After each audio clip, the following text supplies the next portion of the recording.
Hey guys, I promised you updates on the project guidebook, and here I am to let you know how I've been getting on. And the good news is that it's completely finished.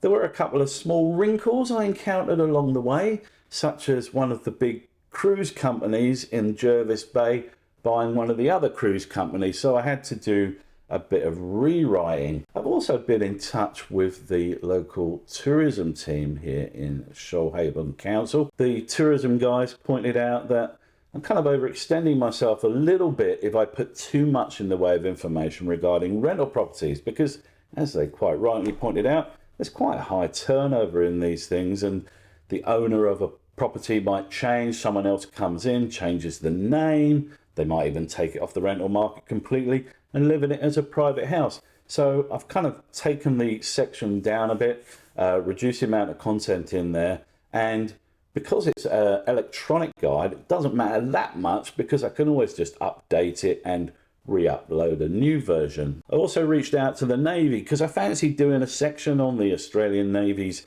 connection with Jervis Bay, which goes back many years.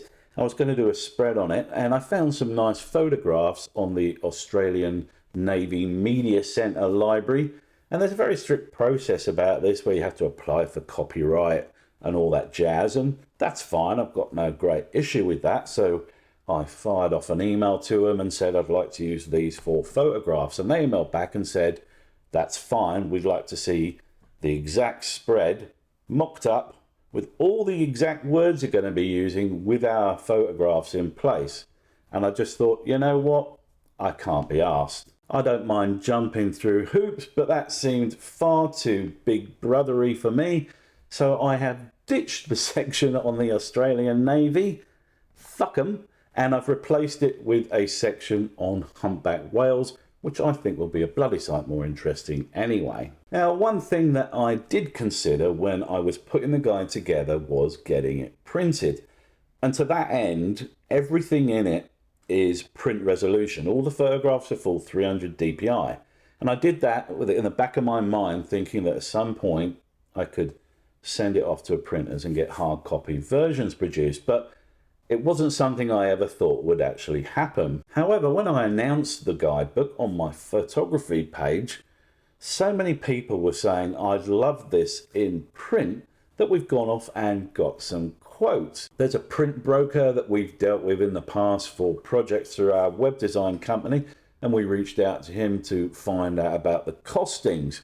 And once we sat down and did the sums, we realized that if we were going to get this thing printed in Australia, it would have a stupidly high cover price and I wouldn't be making much profit from it. So unfortunately, we're going to have it printed in China if we want a print version. Now, I'd rather this wasn't the case. I always make a point of supporting local businesses whenever I can, but it's just not practical in this case, and the costs are way too high to have it printed here in Australia. So if we do go ahead with the print version, we'll be getting it put through in China. The final thing I want to do before I put the guide on sale online is to get some coupons in the back, and to that end I've been emailing some local businesses to see if they'd like to place a coupon in the guide.